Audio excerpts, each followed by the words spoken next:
লোকটা এত নিষ্ঠুর ছিল যে তার নিজের বউ এবং ছেলেরা পর্যন্ত তাকে ছেড়ে পালিয়েছিল। সেই মানুষটি যখন মারা গেল, তার জন্য অঝরে কাঁদছিল 4টা চড়ুই পাখি। কিন্তু কেন? ইরানি লেখক খাজা আহমেদের ছোট গল্প চড়ুই পাখি। লোকটির নাম রহিম খান। নামের বিপরীত তার কাজ। নিষ্ঠুরতায় তার জুড়ি নেই এ অঞ্চলে।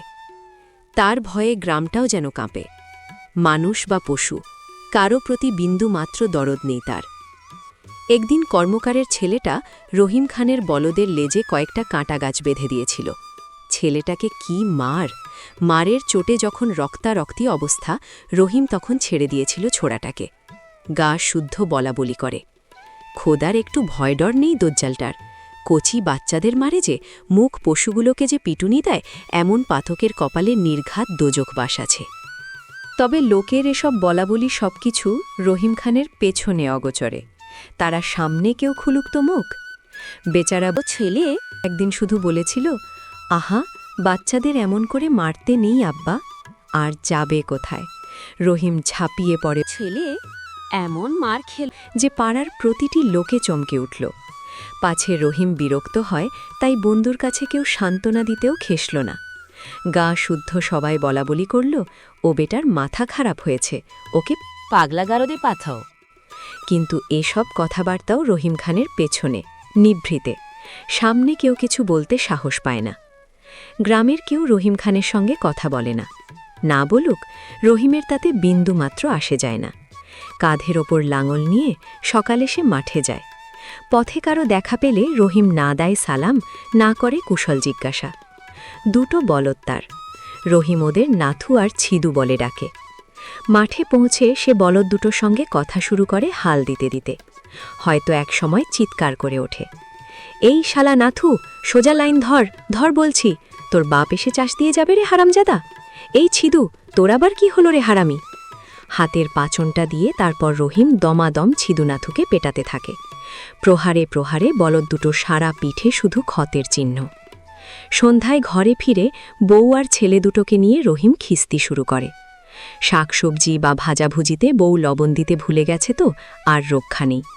কোনো ছেলে কোনো অপকর্ম করল তো রহিম তাকে পা ওপরে বেঁধে গরু পেটা লাঠিটা দিয়ে পেটাতে থাকবে। বেহুশ না হওয়া পর্যন্ত ছেলের নিস্তার নেই।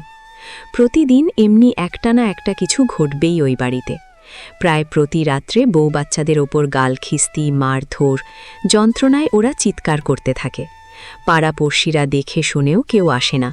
এগিয়ে এসে যে রহিমকে থামাবে সে সাহস হয়ে ওঠে না কারো। দিন রাত মার খেয়ে বেচারি বউটা আধমরা হয়ে গেছে। বয়স ওর 40-এর কাছাকাছি হলেও বেচারিকে 60 বছরের বুড়ির মতো লাগে।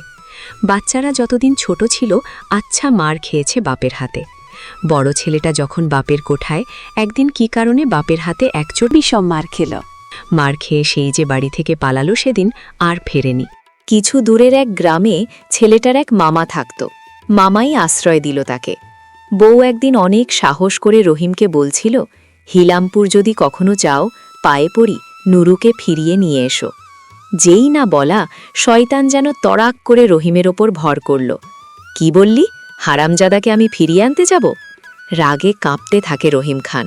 শুনে রাখ, ও বেটা কখনো ফিরে এলে আর আস্ত রাখব না। সে যাই হোক, এমন মৃত্যুর খামারের নুরু আর কখনো ফিরে আসেনি, আসার দরকারও বোধ করেনি। 2 বছর পর ছোট ছেলেটাও পালালো, ভাইয়ের কাছে গেল পালিয়ে। রহিমের প্রতি মুহূর্তের যন্ত্রণা সহ্য করতে এখন থাকল শুধু বউ। কিন্তু সেও একদিন এমন মার খেল যে বাড়ি ছাড়া ভিন্ন আর কোনো গত্যন্তর রইল না। কত দিনের সংসারের মায়া, সে মায়াও ছিন্ন করতে বেচারি বাধ্য হল। রহিম মাঠে চাষ করতে গেছে। এই সুযোগে ভাইকে গোপনে ডাকিয়ে এনে তার সঙ্গে মার কাছে চলে গেল বউ। সন্ধ্যায় রহিম ঘরে ফিরে এলো। পাশের বাড়ির বউ অনেক ভেবেচিন্তে সাহস করে এগিয়ে এসে রহিম খানকে বউয়ের চলে যাবার খবর জানালো। কেন জানি আজ রহিম খেপল না, চুপচাপ শুধু শুনে গেল। তারপর বলদ দুটোকে রাত্রির জন্য বাঁধতে গেল ঘেরা উঠানে।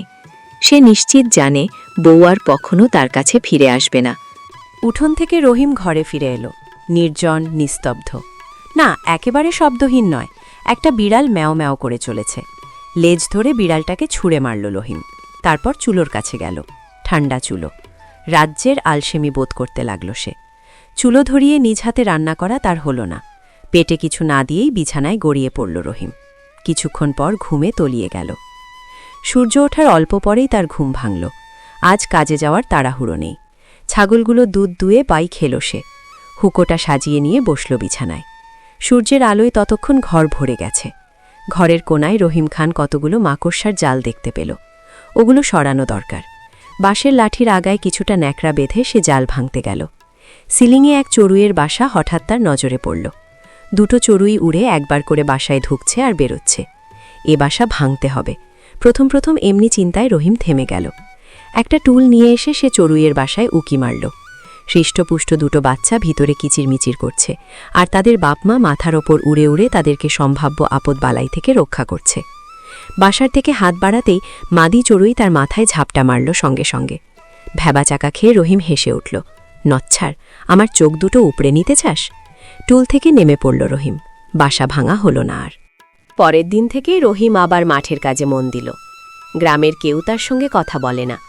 সারাটা দিন সে মাঠে হাল দেয়া, পানি সেচ দেয়া বা ফসল কাটাই নিজেকে ব্যস্ত রাখে।